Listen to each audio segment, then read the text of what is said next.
بسم الله الحمد لله والصلاة والسلام على رسول الله وعلى آله وصحبه وموالاه. أما بعد. For tonight is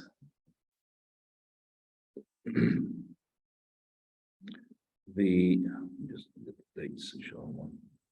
The 10th night of Rabee Al-Awwal, 1444. It's the 5th of October 2022.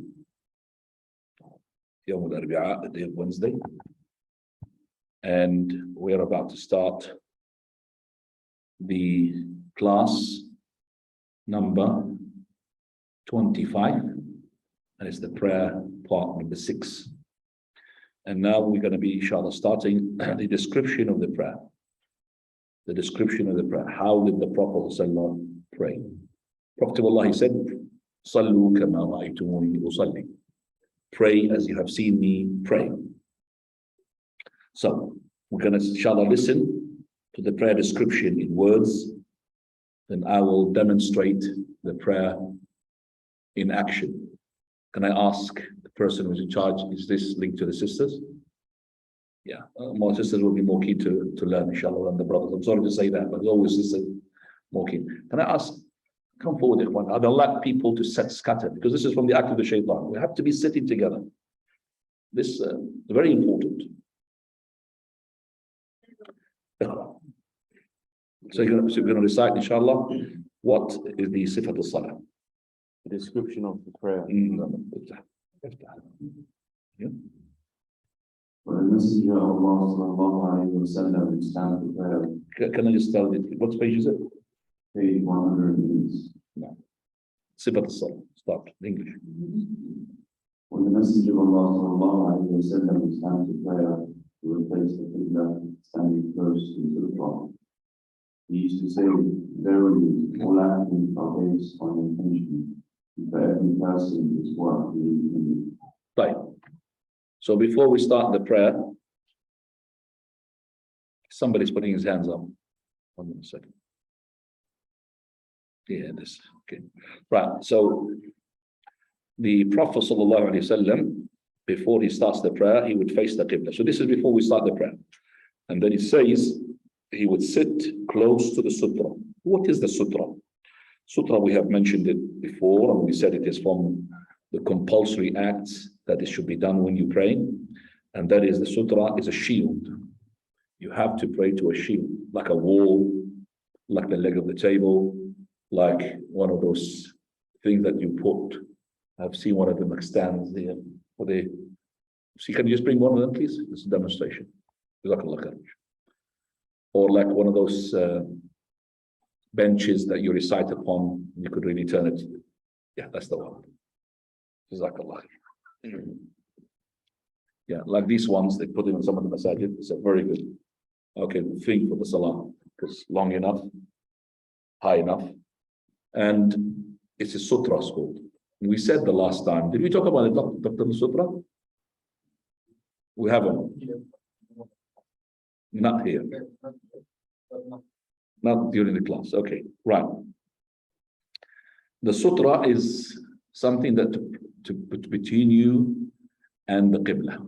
You have to have something, either the wall, as I said, or let's say the leg of the table. I cannot pray and make the legs on the right and the left and pray in the middle. I have to pray towards the leg, the actual leg that is connected to the earth. So it has to be connected to the earth. It cannot be like hanging from there. It has to be like this. That's the sutra. And I have to be, minimum height of this is 0.5 meter. 0.5 meter, which is a hand's, this is what your hand, if it's your adult. So this one is much higher, mashallah. That's the minimum. So you pray and you have to have your head, when you prostrate, close to the sutra, not far away, and not charging like a bull against the sutra. So it has to be a space between your prostration head and the sutra, almost 0.5 meter. So your head will be like this mobile here, or like this book, or like this laptop from the sutra. So you should not be landing with your head there. You should not be landing your head far away. I'm not saying to measure 50 centimeters exactly, but that's the area where you put your head. So it's not this area. So don't close your head, start charging against the wall. So you could find a tree, you could find a stick, you stick it, find the wall. Even the back of your brother is a sutra. It has to be the back, not the front. You can't pray towards a person while he's looking at you. He has to turn his back to you. Yes. That's called a sutra. So the Prophet ﷺ, when he wants to pray, first of all, he will face the Qibla, and then he will have the sutra and be close to it. Then the Prophet Allah, he said also, إِنَّمَا الْأَعْمَالُ بِالنِّيَّاتِ وَإِنَّمَا لِكُلِّ امْرِئٍ مَا نَوَى. Your prayer is all of it is based upon your intention. What do you intend with this prayer? First of all, the intention which is to do with sincerity. That means you're doing it not to show off, not because you're scared of your parents, but you're doing it for the sake of Allah. Number two, what type of prayer are you doing? Dhuhr, Asr, Sunnah, Nafil, Fard, which prayer are you doing? So we've got two intentions here. We need to make sure that they are set right. Now we're going to start the prayer. Fadl. Then he begin his prayer by saying, Allahu Akbar, and would raise his hands with this saying. Then he would put his right hand over his left above his chest. Right. So the Prophet ﷺ, he would start with something we call it takbiratul ihram, the first takbir. This is where the prayer starts. This is where the things that you were able to do before the prayer, you're not able to do after the prayer.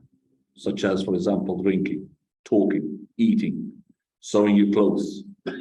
You can do that before that takbiratul ihram. But after this, you can't eat, you can't drink, you can't sew your clothes, you cannot answer your mobile. Now you're in a prayer. So this is called miftahuha takbir or tahrimuha takbir. Starts with a prohibition. Whatever is being permissible before, it is not permissible after this. It says here, he said, Allahu Akbar wa kana yarfa'u yadayhi. He used to raise his hands with this takbir. How? First of all, raising up the hands. We're going to be talking about it in detail when it comes to the sunnah of salah, how to, but I have to make sure that you understand the sifa. The companions, they prayed with the Prophet sallallahu alaihi wasallam more than 30 years. More than 30 years. Sorry, more than 20 years.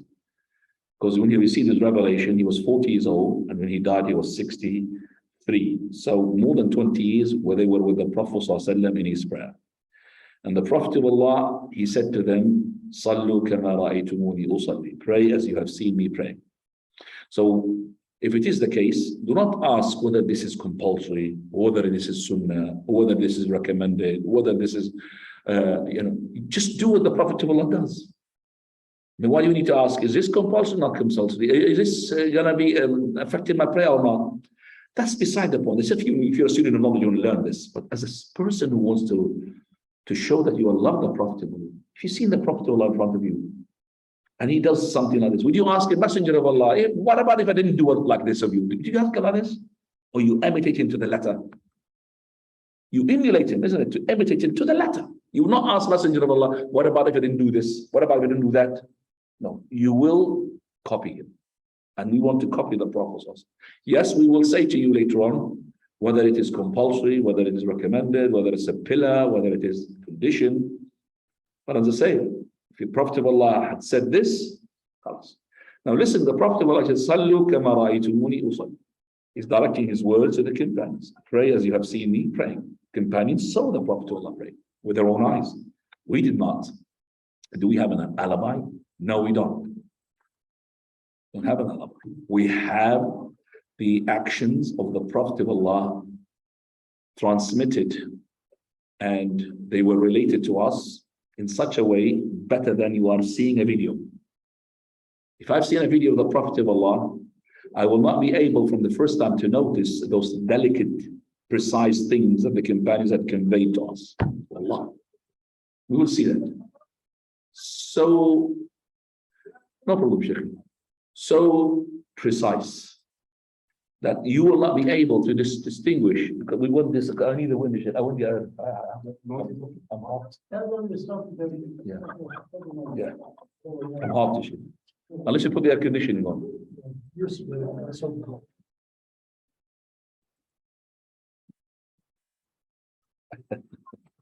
Can you quiet, please?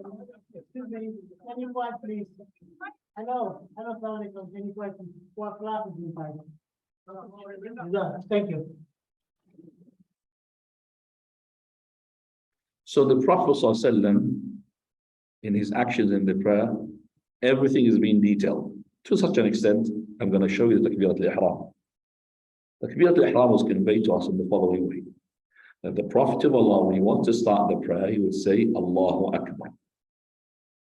And in that takbir, the companion said, it is not to be stretched. It's not Allahu Akbar. No. At-takbiru jazmun. Companion said, at-takbir is like saying to an army or a soldier, you know, stop. Do you say stop? You don't say stop, move. And Allahu Akbar. So it's not being stretched or with a melody, Allahu Akbar. It's not like this. It's Allahu Akbar. Number two, the companions narrated for us the hands with the takbir in relation. Which one comes first? They said three ways. Some of them conveyed the Prophet of Allah said the takbirah along with raising up the hands. So Allahu Akbar. Some of them narrated that he said Allahu Akbar, then he raised up his hands. When I say then, that means just seconds, partial of a second afterwards. So Allahu Akbar. Some of them said that he had said Allahu Akbar, then raised up his hand. Allahu Akbar. So we got Allahu Akbar, Allahu Akbar, or Allahu Akbar. Before or after or with. Again, so he raised up his hands, either with the takbir, Allahu Akbar, or he raised up his hand before the takbir, Allahu Akbar, or he said the takbir, then he raised his hand, Allahu Akbar. Now, if you're watching the video, would you be able to notice this from the beginning? I don't think so. You need maybe a number of times to see the Prophet, then you will notice, he had said it. Now look, exactly with the Allahu Akbar, raised up his hand. Now, he raised up his hand first, and then he said Allahu Akbar. No, then he said Allahu Akbar first, and then he raised up his hands. As I said, Prophet of Allah, when he said, Sallu kama ra'aytumuni usalli, we have seen the Prophet of Allah, not with our own eyes, but with the narrations that have been narrated to us to such an extent and precision that we know when did the Prophet said Allahu Akbar in relation to his hands. Now, raising up the hands. How to raise up the hands? We find a lot of mistakes of the people when they raise up the hands. I'm sorry, I'm blocking this. Raising up the hands. When you raise up the hands, so first of all, your palm is towards the Qibla. You might say, well, we know that. No, some people, they do like this. Some people say like this, salam, because they took it from Allahu Akbar. So it's not like this, it has to be like that. So these things facing the Qibla. And also the fingers, they are together. So they're not like this, Allahu Akbar. So it is like this. Only the thumb is away from it. So like this. They're together. And they are stretched. All of it's in the hadith. They are stretched. So they're not Allahu Akbar. Okay, so they are stretched and they're not like this.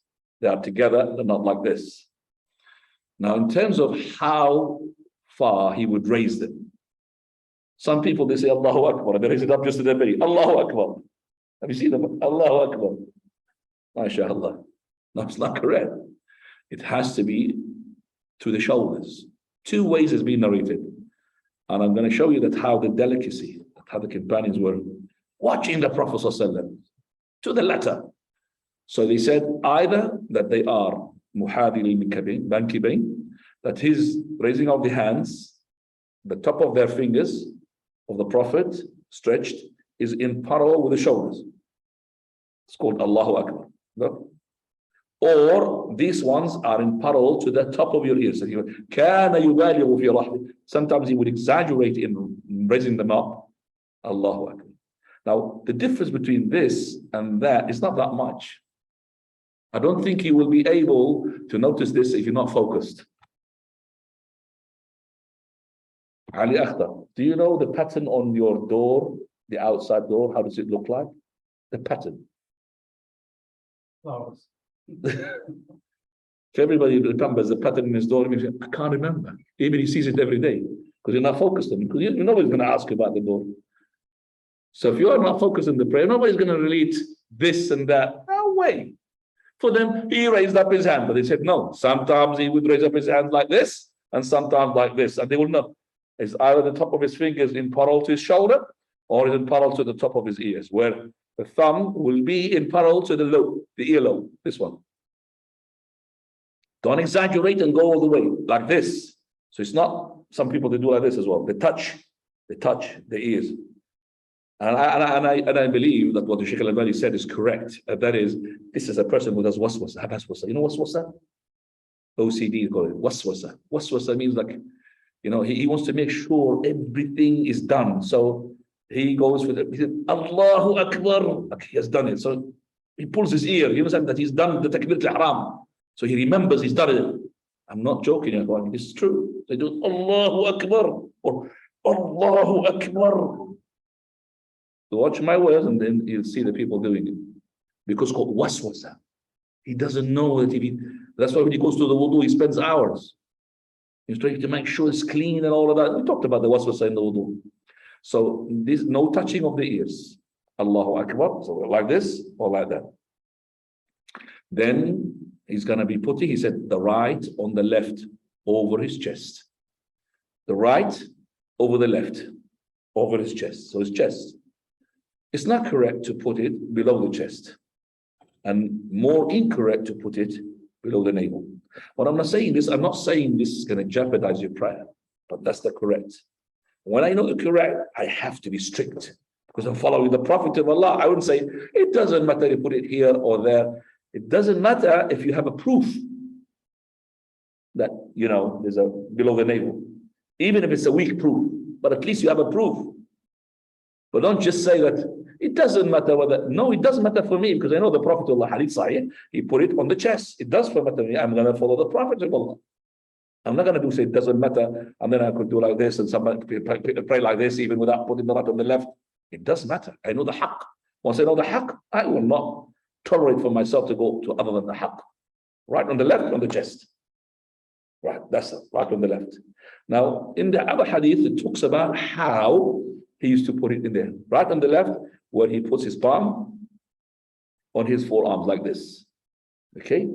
Or he could do all the way up to here, where this one will go on top of, should call it the side here, your forearms. So all the way to here. So this way. So it's not this way. This is wrong. And this is wrong. Okay? But what is correct is all the way up to here, but not here. That's not right. Because here you're not be having the forearms involved. It has to be here. Sometimes used to hold. So you could hold here, no problem. Hold like that. That's the hold. But holding like this and stretching will qabd and bust, that's not correct. So you're linking your little finger with your thumb and putting the three fingers on the top. You've seen some people doing this. That's not right. So either this, all of it, or this. So either you place or you're holding. Right. So now go to the following sentence after putting the right on the left. So on the chest, now. You would put the side towards the ground. Okay, towards the ground. Your sight is towards the ground in all positions of the prayer except for one place.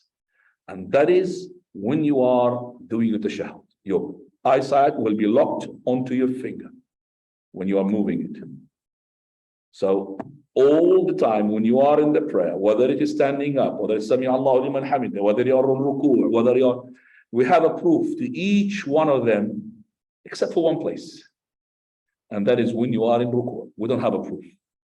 So the scholars, they said, you know, relaxingly, or say the origin, the default is your eyes looking downwards. So it's not looking there. When you are making ruku', looking downwards, which is your place of sujood.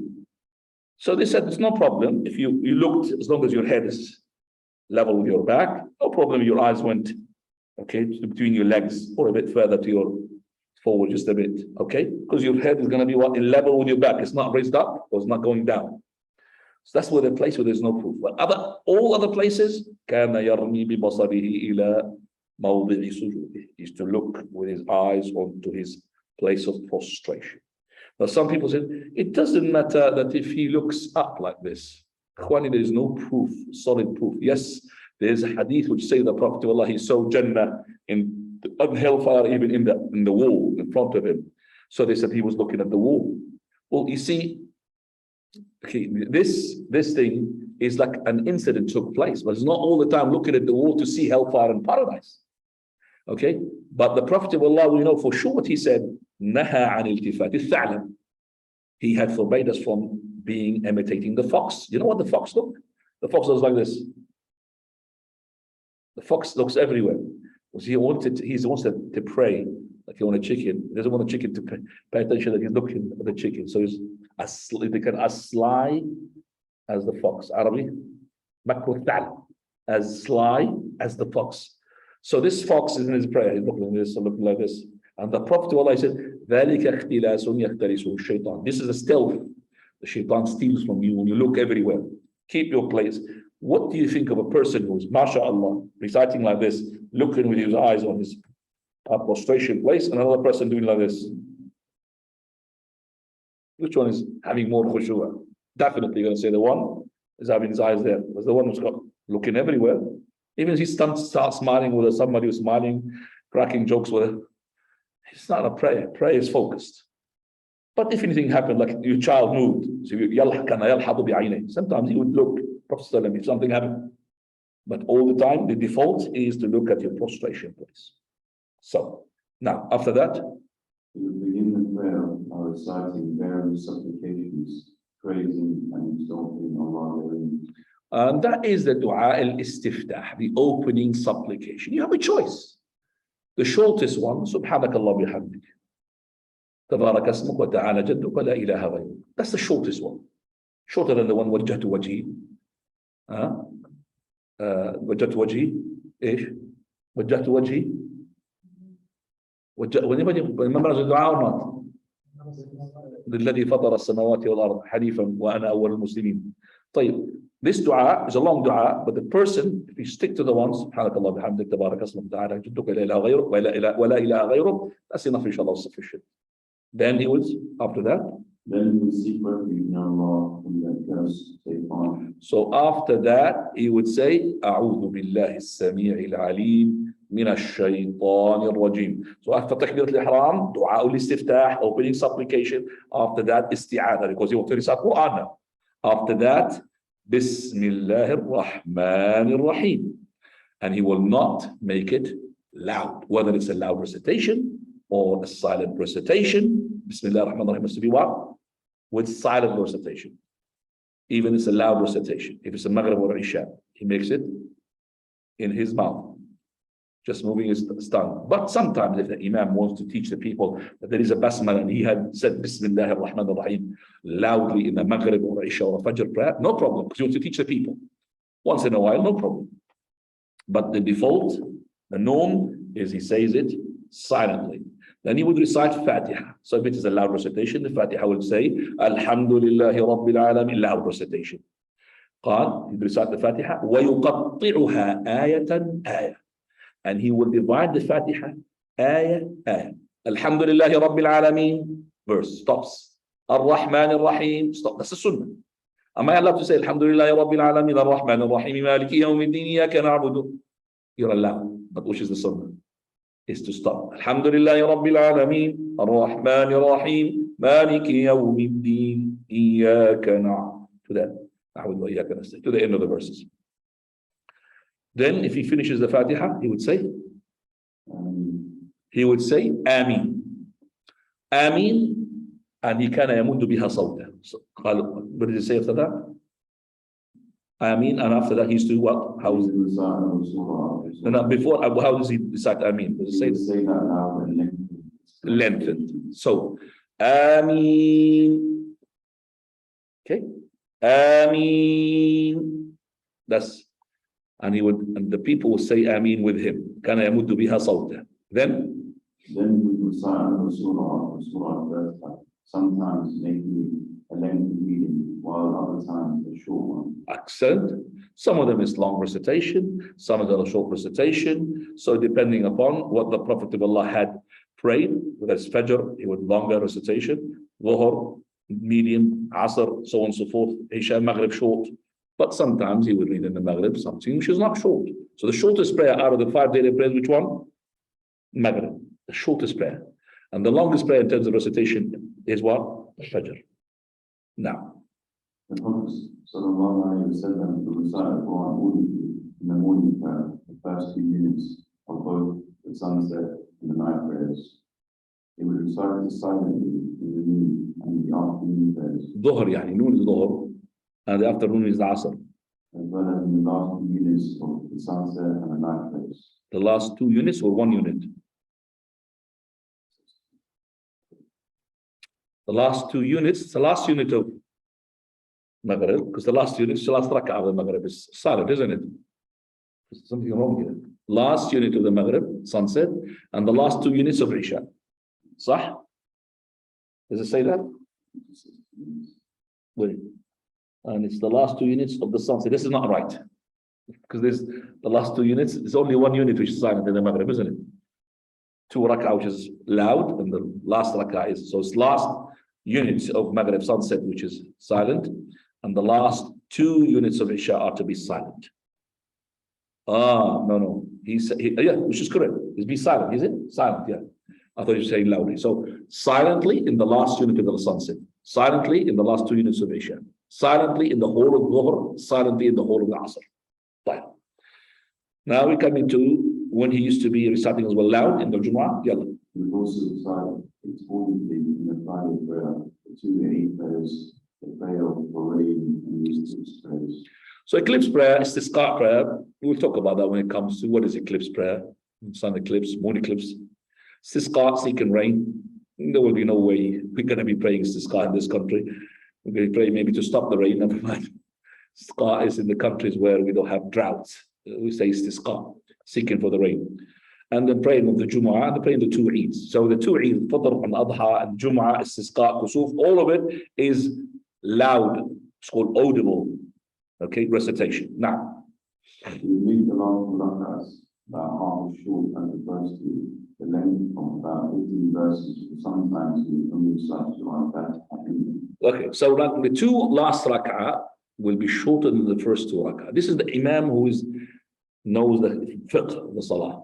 Always, Dhuhr prayer, Asr prayer. The first 2 rak'ah is double or longer than the last 2 rak'ah. You understand me? Always, the first 2 rak'ah is longer than the last 2 rak'ah. Now, again, the first 2 rak'ah of the Maghrib is longer than the last rak'ah of the Maghrib. Now, When he would finish the entire reciting, he would pause a little, raise his hand, say the takbir, Allah Akbar, and then bow. okay. This sentence needs explanation. So when the Prophet ﷺ, he finishes the recitation, there will be like a small pause, like a silence, and then he would make his takbir for his ruku'. This one is being explained is that the Prophet ﷺ, when he recites after recitation, كَانَ يَسْكُتُ حَتَّى يَتَرَدَّ لَهُ نَفَسُهُ. That is, he takes a breath to take ruku'. But if you're a person, mashallah, who's got a big chest, you don't have to pause that pause. So there's 2 times where the Prophet of Allah becomes silent. When he says Takbirat al-Ihram, and then after that he says Dua al-Istiftah, opening supplication, and after that Isti'adah. Okay, and then the Basmala. So in the time where the Dua al-Istiftah takes place, he's silent. So you say Allahu Akbar, goes silent. Then after that, silent. Then silent, Bismillah. Then Alhamdulillah. That long sort of pause, the long silence, the long gap. Here Abu Hurairah asked about that. What do you say? Messenger of Allah, I sacrificed my father and my mother for you. In that first silence that you do when you start the prayer. He said Dua al-Istiftah. The second one is between the recitation and between the ruku'. And it is not for the people to recite the Fatiha, ya ikhwan. Don't you ever think that that time has to give time to the people behind to give the Fatiha? That's a long pause. It's going to be longer than the first one. Okay? It's not correct that the Imam, after the loud recitation, talking about audible recitation, which is the first 2 rak'ah of the Maghrib, first 2 rak'ah of the Isha, the 2 rak'ah of the Fajr, Salatul Jumu'ah, Salatul Eidain, Salatul Istisqa, Salatul Kusuf. There's no such thing that the Imam has to be quiet whether after the Fatiha and before he recites the following surah, or after he finishes the whole of the recitation and is going to ruku. There is no such thing that the Imam has to pause, to stop, so that the people recite the Fatiha. That's incorrect.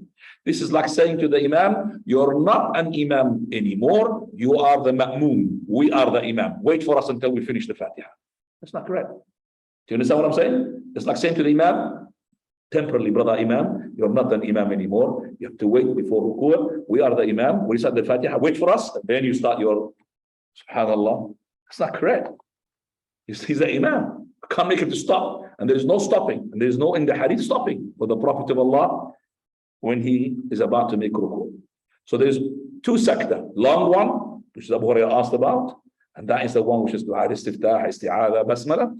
Second one, before ruku' in order for his breath to take some sort of relaxation before he goes to the ruku'. Then he says here that he would raise up his hands, kabbara wa raka'. You need to understand, first of all, the takbiratul ruku' is with the ruku'. So you start the Allahu with action of ruku'.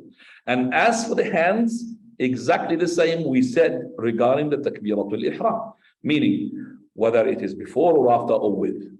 So when I go to ruku', I don't say like this, Allahu Akbar, and then I make ruku'. No. Allahu Akbar, and I do ruku'. That is the way to make the ruku'. So the Allahu Akbar lies between your starting and your end. Don't make it before, and don't finish the ruku' and say Allahu Akbar, because some of the Imam have seen them. They go fully to the sujood and they say Allahu Akbar. Why? Because they don't want anybody to erase them. Okay, no. And you can't say Allahu Akbar and don't do nothing. You have to say Allahu Akbar, ruku'. So your Hamza and Allahu Akbar to the Ra, from the A to the Ra, it goes in the ruku'. Not before and not part of after. Okay? And that's the correct way of doing it. So Allahu Akbar, we go to the ruku'. And we make our ruku'. Now, further. He would put his hand on his knees and separate his fingers. He would put his hands on his knees and he would separate his fingers. So his finger is like an eagle claw. Like that, eagle claw. And the hadith says, كَانَ يَقْبِضْ. So it is not كَانَ يَطْبِقْ. And by the way, this sunnah was not even known to Abdullah ibn Mas'ud. Show you that some of the companions didn't know that sunnah. Yatbiq means he's putting his hand on the side of his knees, like that. But it's actually onto his knees. So here, كَانَ يَقْبِضُ عَلَى رُكْبَتَيْهِ وَيُفَرِّغ, and he's to be separating between his fingers when he goes into the ruku'. Go ahead. Sometimes he puts his hands on his knees as if he were grasping them. So grasping like that, yes. Go on. He would keep his arms away from his side. His arms will be away from his sides. It's not ruku' like this. It has to be like that. So his sides away from his arms away from his sides. Now. And would stretch out his back and keep it straight, such that if one were to pour water on his back, it would settle there. So his back will be settled, will be straight. There's no hump. And his head is level with his head, with his back. So there's another hadith, he said, كَانَ لَا يُصَوِّبُ وَلَا يُقْنِعُ. لَا يُصَوِّبُ وَلَا يُقْنِعُ. What is yusawwib wa yuqni'? Yusawwib means like either he puts his head down, yuqni' is put his head is up. So when he makes his ruku' is level like that. It's level. Okay? Let me show it to the camera. So it is level like that. It's not like this or like this. The head is what this. That's why when the eyes goes straight away down, it's relaxing. Now, that's the ruku'. Fadl. He would be very calm and still with his bow. He used to say, Subhanallah al-Azim 3 times. So he will be saying 3 times, Subhana Rabbi al-Azim. Sometimes Subhana Rabbi al-Azim wa bihamdi. Okay, if you are in the Imam, you have to say it at least. Minimum 3, but 5 times to make the people, able to say it 3 times. Okay, but if you said it once is enough. Subhana Rabbi al-Azim. The sunnah is to say it at least 3 times. Fadl. Also, while bowing, he would state a number of words of remembrance and supplications, sometimes one and sometimes another. He also prohibited the reciting of the Quran while bowing or prostrating. Right. So while you are making the prostration or the ruku', it's haram upon you to start reciting Quran. You're not allowed to recite Quran in your ruku' nor in your sujood. You're allowed to extract verses as dua. Okay, so it's dua. If you did that as a dua, no problem. So you take in portions from Surah Al-Baqarah, a portion from Surah Al-Imran, a portion from such and such, and you said it as a dua, no problem, but not as a recitation of the Quran. Okay, so when the person, for example, he used the last رَبَّنَا وَآتِنَا مَا وَعَدتَّنَا عَلَى رُسُلِكَ, the last verses of Surah Al-Imran. Okay, رَبَّنَا لَا تُؤَاخِذْنَا إِن نَّسِينَا أَوْ أَخْطَأْنَا, the last verse of Surah Al-Baqarah. This is a supplication verses, using it as a supplication, not as a recitation. No problem. Fadl. Then he would raise his back in the bowing position and say, سَمِعَ اللَّهُ لِمَنْ حَمْدَهُ. So he would raise up. So once he finished his ruku', he would raise up his, and he would say, سَمِعَ اللَّهُ لِمَنْ حَمِدَهُ, in that action. So he's in the ruku'. He would say, سَمِعَ اللَّهُ لِمَنْ حَمِدَهُ. You remember, like when you said to the ruku', he said, Allahu Akbar, for the ruku'. And this one, سَمِعَ اللَّهُ لِمَنْ حَمِدَهُ.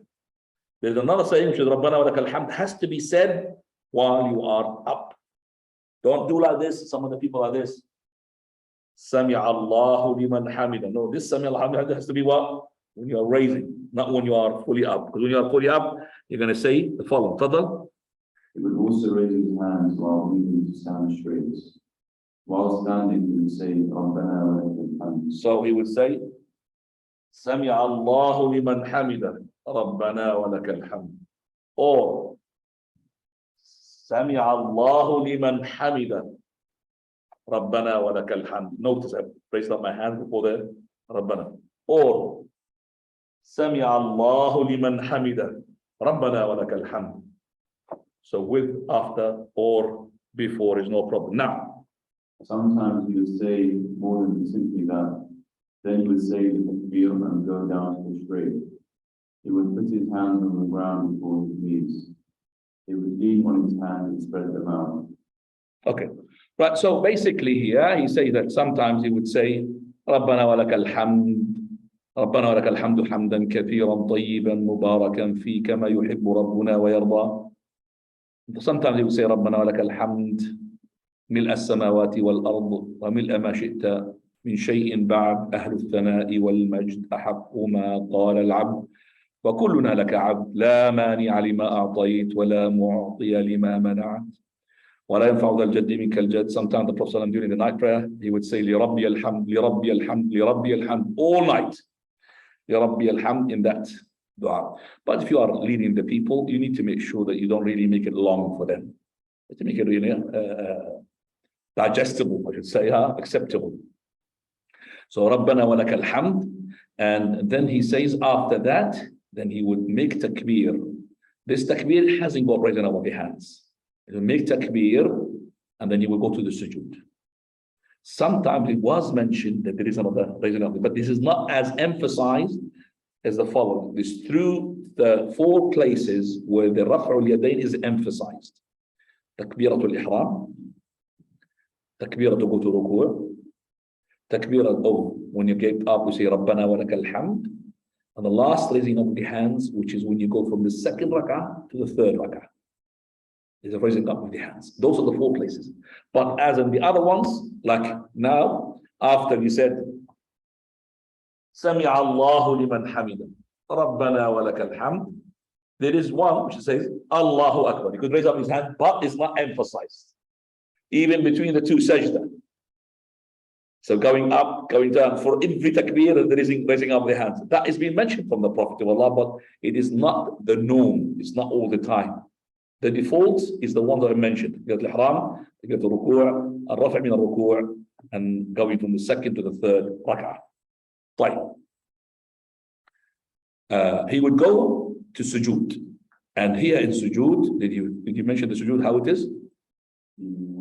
would he put his hands on the earth, on the ground, and before his knees. So he would land with his hand first.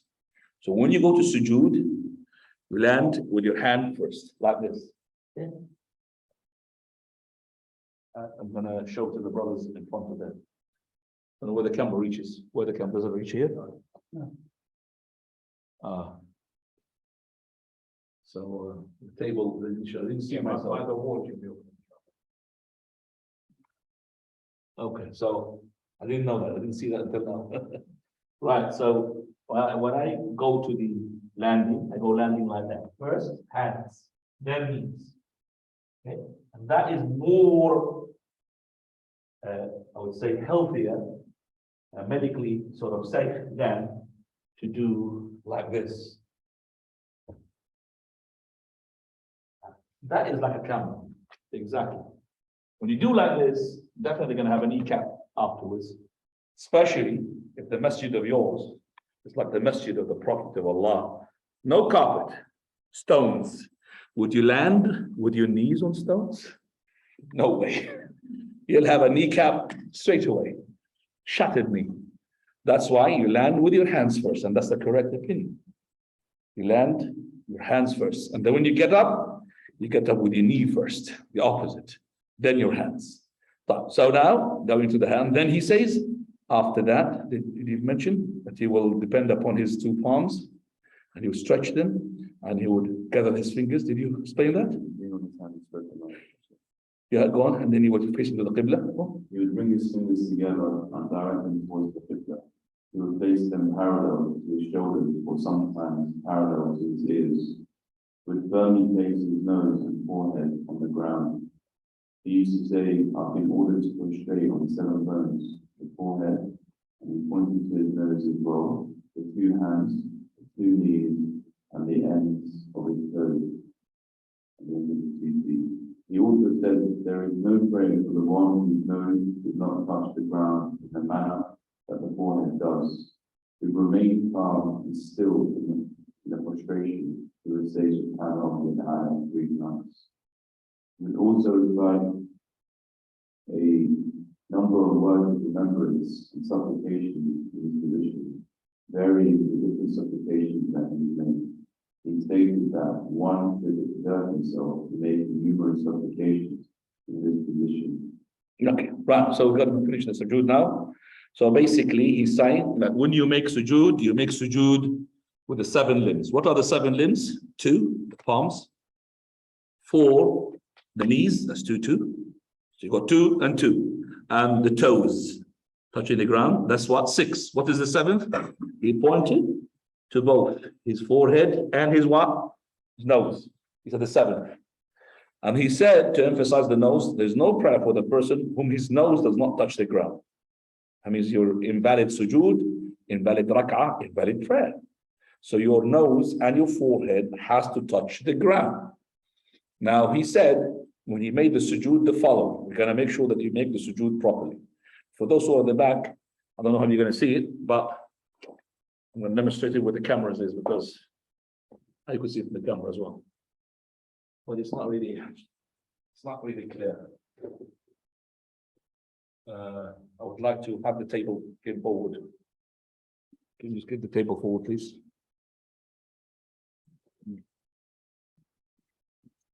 Yeah, more. That's better. Now they can see. Now you can see that. Right. So when we make the sujood, so we said, we go down with our hands. So you can see me, there, with our hands. And then our knees. And then making the sujood. This is going to be laid together, like with the Fiqh, they are together. And exactly the same when we raise them up, if you remember, either parallel to the shoulders or parallel to the top of my ears. So either going to be like this. It's going to be like this. Then parallel to the shoulder, or like that, parallel to my ears. That's like this. And also my arm. I need the microphone, because the systems can't hear me. Can we just somehow help? I'll give you the progress one. Just come in.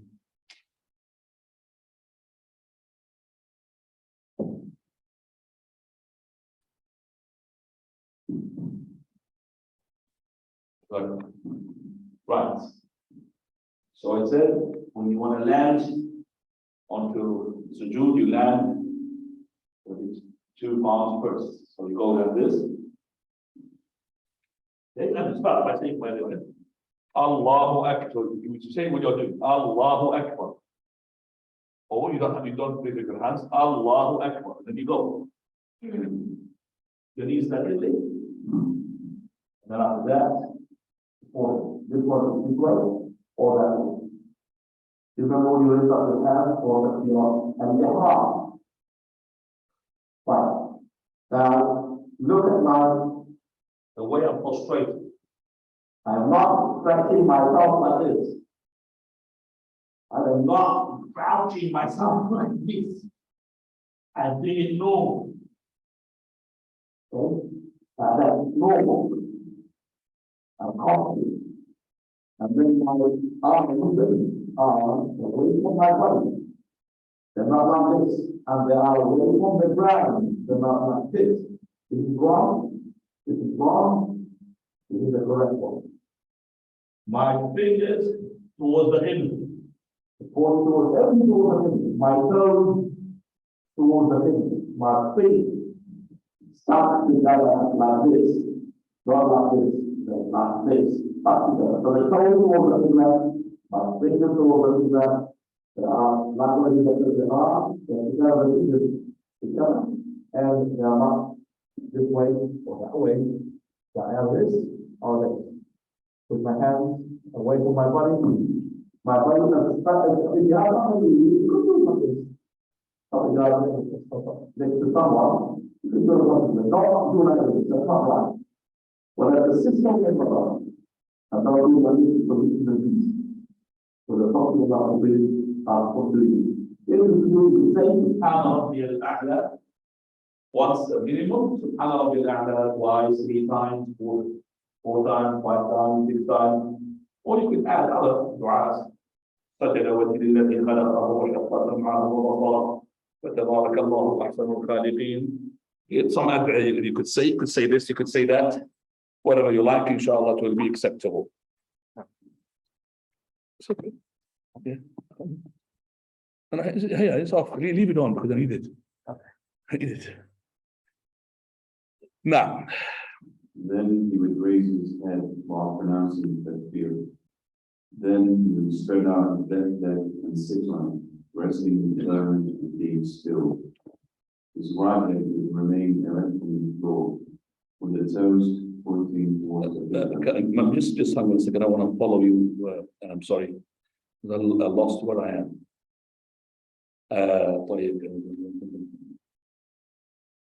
Then he lifted up his head again. Then he would raise his head while pronouncing takbir. Then he would spread out his left leg and sit on it, resting his bones and being still. His right leg would remain erect on the foot, with the toes pointing towards the Qibla.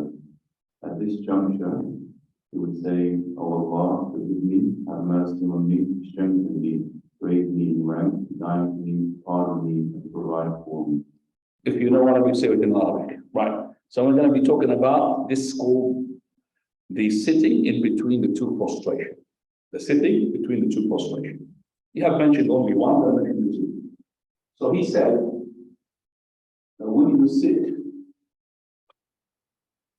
sit for the after the sajda, so after the sajda, sitting, he said he would do it dark. If the Russian is that foot, we go like this, and I will sit on it. And the right one is upright, with the toes pointing towards the Qibla. Okay, you understand that? I will. Okay. Next time we go down, will be better. Like that. I'm stuck. Right, so this is door towards the Qibla and sitting on the left foot towards the Qibla. Sit through the two sections. And you can do the following through the two sections as well, which is called the Imam. Like this. between the two sides. Like this. The total of the Qibla, and you're sitting at the back of the eagle of your two feet. Okay? And here you consider all of that. Not the how many or 30 or 20 what you leave.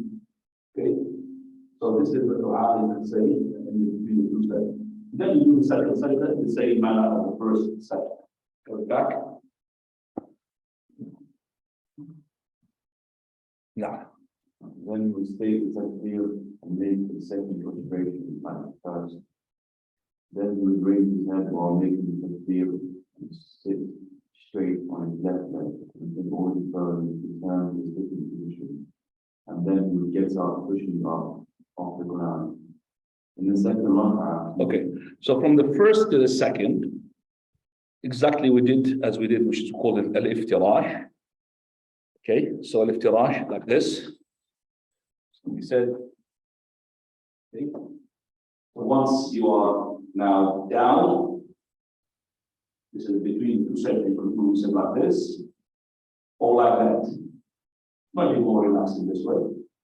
And then the second sajda. And then when you get up to the second rak'ah, you get up like this. So you sit down like this, or just until you still sitting or the rest, erectly. Taking your time before you get up. And then after that, you put your hands in the fist, like this, or like this, or like this, because it was mentioned, like that person who's kneading the dough. Kneading the dough, you know, the ajeen. Either this way or that way. So the fist, then your feet up, your knees up, then all of you up. That is better than playing gym or acrobatic like this. Some people they do like this. Oh, that is difficult. You're going to cause injury to your back. Very difficult. And the most relaxing way is like that. It's easy. Old man like me can do it very easy. MashaAllah. Rather than to get up like the camel. Right. Then, this is called just a istilah. Better than saying like this, for some people they do like this. No. Straight away. No. Sit down. Like this. And then stop. Much easier. Calm in the prayer.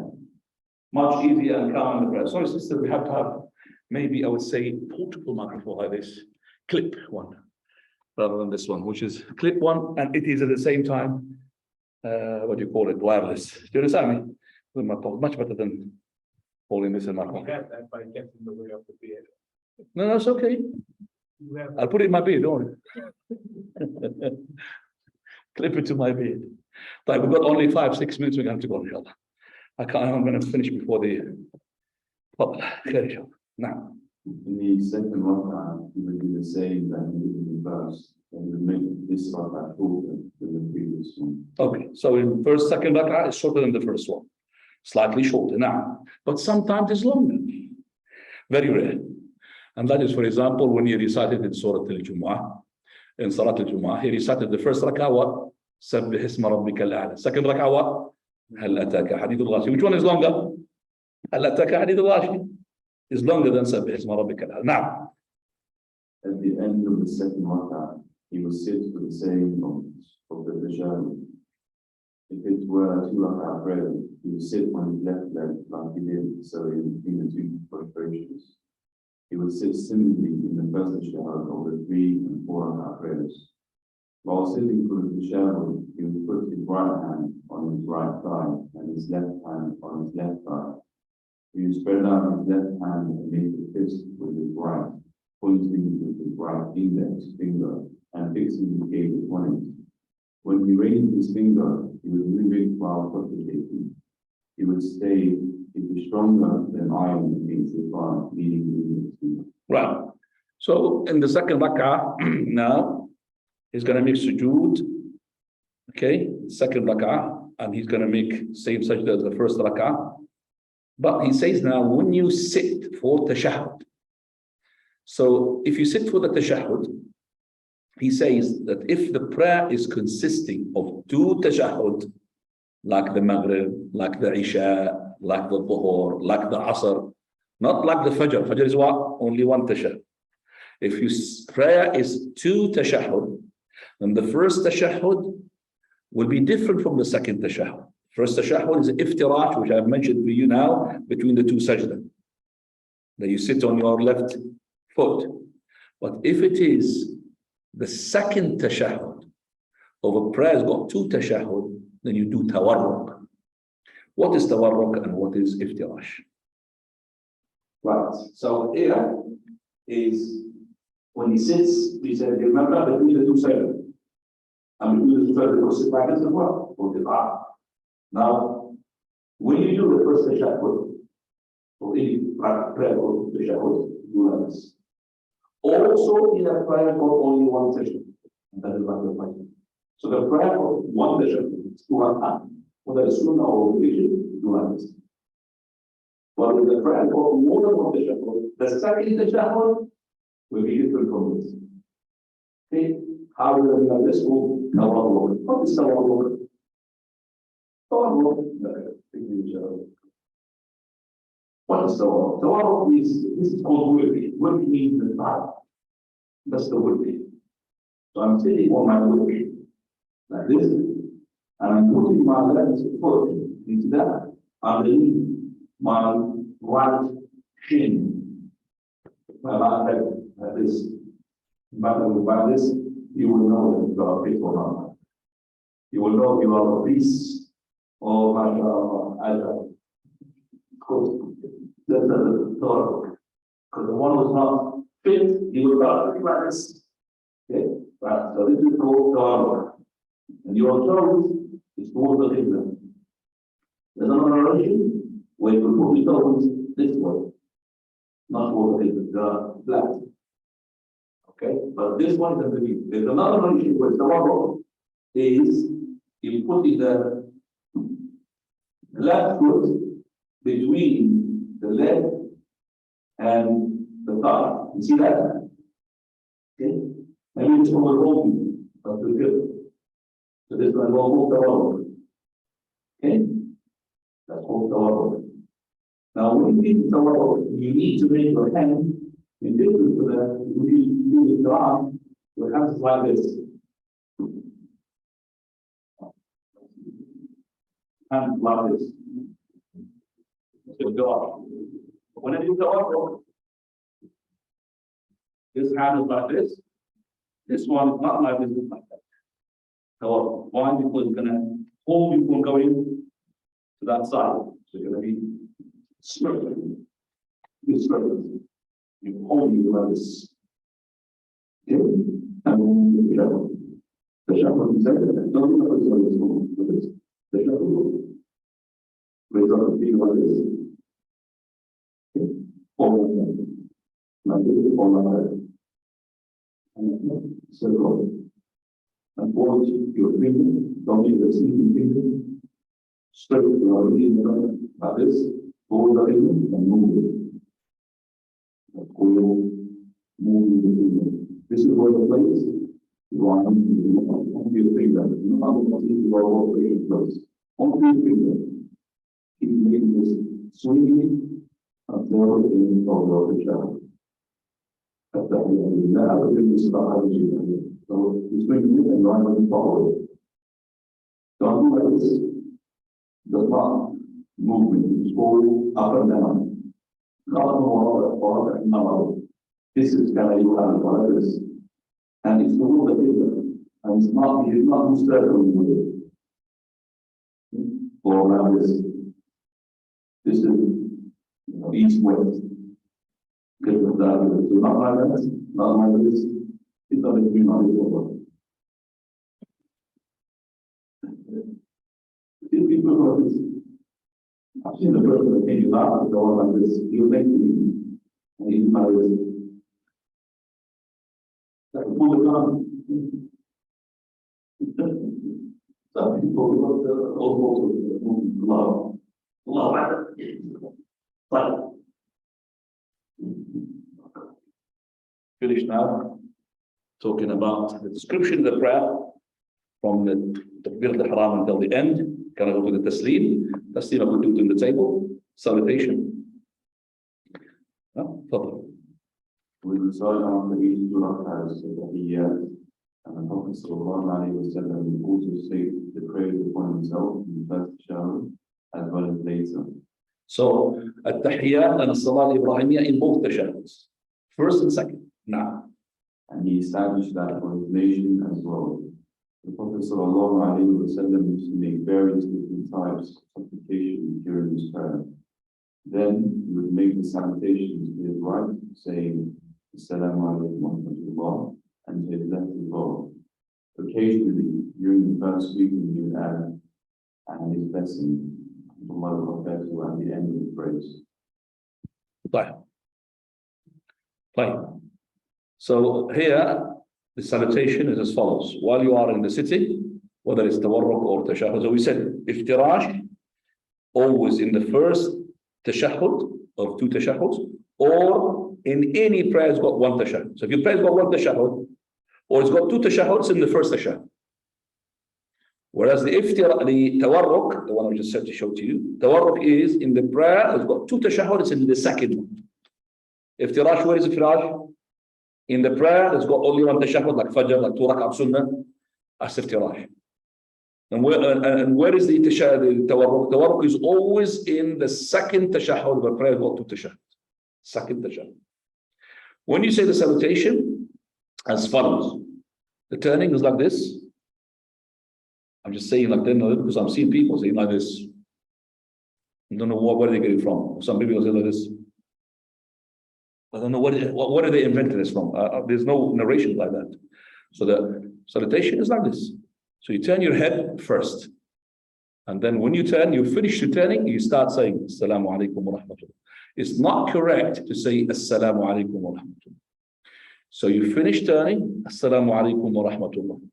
Finish turning, Assalamu alaikum wa rahmatullah. Both ways. So you're not looking at the back of the people. So you see people, is it like this? Like this. Or somebody says, Assalamu alaikum wa rahmatullah. Assalamu alaikum wa rahmatullah. You must have seen this, come on. This is not normal. This is not correct, and this will cause you even an injury in your head or in your neck. Like, what is the salutations? There's 4 ways of making salutations. Number 1. Assalamu alaikum wa rahmatullahi wa barakatuh. Assalamu alaikum wa rahmatullah. That's the full one. Second one, which was narrated the most from the Prophet. Assalamu alaikum wa rahmatullah. Assalamu alaikum wa rahmatullah. Are you following me? So the first one, barakatuh here, no barakatuh here. Second one, wa rahmatullah wa rahmatullah. Third one, Assalamu alaikum wa rahmatullah. Assalamu alaikum. So we have deducted one word from here, from the left. So always the right, either equal to the left or more. Last one, no left and no right. Slightly to the right, like this. It's not like this. So like this. Assalamu alaikum. So just turn slightly, say Assalamu alaikum. And that is the last one. This one you have to train the people to do it. You can't really lead them from the first time and start doing Assalamu alaikum because they're going to be waiting. Where is the second salam? Or if they ask you to do sujood sahw, maybe because you've done wrong. So teach the people first before you start doing these things. So repeat them again. Assalamu alaikum wa rahmatullahi wa barakatuh. Assalamu alaikum wa rahmatullah. 1. Assalamu alaikum wa rahmatullah. Assalamu alaikum wa rahmatullah. 2. Assalamu alaikum wa rahmatullah. Assalamu alaikum. 3. Assalamu alaikum. 4. Khalas, alhamdulillah. After that, we're going to study each limb by each takbiratul ihram. What is it? Rukun, pillar, not a pillar. That is inshallah for 2 weeks' time. If you have any questions, please. You have only 5 minutes. Jazakumullah khair. And I need to fly from here to another place. Fadl. Some kinds of others, when they come in, they will start praying just by the door behind it. So you have no choice but to walk in front of them. Does that invalidate their prayer, or does that make you sinful or devout or what? Any person who's praying for no sutra, okay, for him himself, he's exposing his prayer to danger. It could be a validation, not if a man passed, but one of the 3. Either a woman, woman who's an adult, not a kid. A woman who menstruates, basically, an adult. Or a black dog, not any normal dog, it has to be really black, completely black. Third one, the donkey. If one of these things pass between him and his sutra, because he did not take sutra, it would be invalidation. But if he took sutra, he doesn't care. Now, if you have seen a person who's praying and has no sutra, and you need to pass in front of him, just keep away from his prostration spot.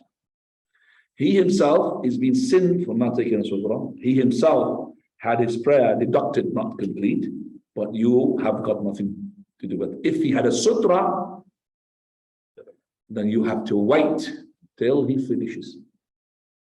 It doesn't matter for him if he passed, but you'll be sinned. Prophet said the best, it's better for the person to stay 40 minutes, 40 hours, 40 weeks, 40 months, 40 years, rather than to go cross between a person and his sutra. You have to wait. So if you're taking a sutra, you have to wait. And of course, that is praying on his own or praying as an imam. But if he's praying as a person behind the imam, no, there's no sutra for him. So you could go between the rows because the imam is the sutra. This is the one where you're not allowed to go between him and his sutra. But if this person took a sutra, he doesn't have to worry. He should really push away anything. But let's say that a woman, she fought him and she passed between him and his sutra, nothing wrong with him. He had secured himself. And he did his best. Okay, his prayer. Or a donkey, passed by, no problem. So we tell the people who are praying, please, brothers, take the sutra. Alhamdulillah, we do have, like this one, mashallah. It's a good sutra here, being made for you there. And even the stand that children they take for recitation of the Quran, make it to stand like this way. Can you see it? Standing this way. That's a sutra. That's a good sutra. Good enough sutra, inshallah. Abdul Zubair, can you just bring it to me? Let me show it to the sisters the one I'm talking about, the blue and the green. Some brothers just roll up their jacket and put it in front of If you jacket, make it a hum, no problem. Make it like a hum or a pile. Okay? Jazakallah khair. Barakallah feek ya Zubair. Right, so this is a sutra as well. So you put it like this, and you pray towards it. That's long enough. Don't do it like this, because this is not going to be short. This one is the long. This is the sutra. Your qalansuwa, no. Your topi cannot be a sutra unless you got the chef. You know what? The one, mashallah. Take that one is like a tower. That can be a sutra. But yours, like topi like this, no. You know, I know that the chef, the more experienced he is, the longer his, you know, his tarbush, his hat. MashaAllah. the soldier. The soldiers with the red coat there. And if you see the soldiers with the queen when she died, it's, oh God, they got this one hair thing. Yeah, fascinating. Yeah, you could take one of these helmets of theirs. That's a sutra for them, inshallah. Nah. طيب خير إن شاء الله. الحمد لله. Any other question? تفضل يا أحمد شريف. You will ask. تفضل. Now. How do we raise our hands? After the first. Yeah. So when we get up from the second rak'ah to the third rak'ah, we're going from the second. So we are up doing the first tashahhud. We're going to the following rak'ah. How do we raise up his hand? Do we raise our hands exactly the same? Either in parallel to the shoulders or parallel to the high point of your ears, like this, where your thumb will be in parallel to the earlobe. And you do it when you are, you know, you are down. So you say, so you get up, you make it. When you get up now, we call it jalsa, and then you're going to get up after tashahhud, you're going to get up to sajda, and then you said Allahu Akbar. This Allahu Akbar is while you are going. You don't say Allahu Akbar, you sit. While you are going, say Allahu Akbar, and your hands either with, before, or after. So that the link between your raising of the hands and saying the takbir is with, after, or before. Now, Fadal ya Ahmed. Jazakallah khairan, Shaykhana. The 4 ways of Islam you showed us, can any of them be applied in funeral prayer? Can I apply these in the funeral prayer? In the funeral prayer, the correct opinion is exactly the same. And I know that you are in haram now, Ahmed. You only use one, which is not actually one of the 4. It's a 5th one. They say, Assalamu alaikum wa rahmatullah, and that's it. So it's not even Salaam alaikum. Salaam alaikum wa rahmatullah is one side. This is a narration which is adopted in Ashir of Abu Hurairah radiallahu anhu, and it's not authentic. The authentic one is the one that we've just said, exactly the same tasleem, 4 ways of tasleem. Now, fine. Any other questions, Ya Ahmed? Yes, Shaykhana, if you're saying Ameen behind the Imam and by mistake you say it and then he starts to say it, can you say it a second time? No, you say Ameen. There's no 2 chances for you here. Because he's saying that the Prophet ﷺ said, if your Ameen synchronizes with the angels, then your previous sins will be forgiven. Look at this. How can I synchronize my Ameen with the angels? Hadith says that the Imam says Ameen and the angels says Ameen. So in order for me to synchronize with the angels, I need to synchronize with whom? With the Imam. So is that when the Imam starts saying you go with him. So if your Ameen is with him, khalas. He's saying that what about if I said it before him? I anticipated to say it, but the Imam delayed his Ameen. Shall I say it twice? No, you lost your chance. It's only once. Ameen. Now you say Ameen. Fine. It looks like this Imam is taking a long time to say Ameen. Clear, inshallah. Any other question? Any questions? سبحانك اللهم وبحمدك أشهد أن لا إله إلا أنت أستغفرك وأتوب إليك. I need to go before the adhan. جزاكم الله خير.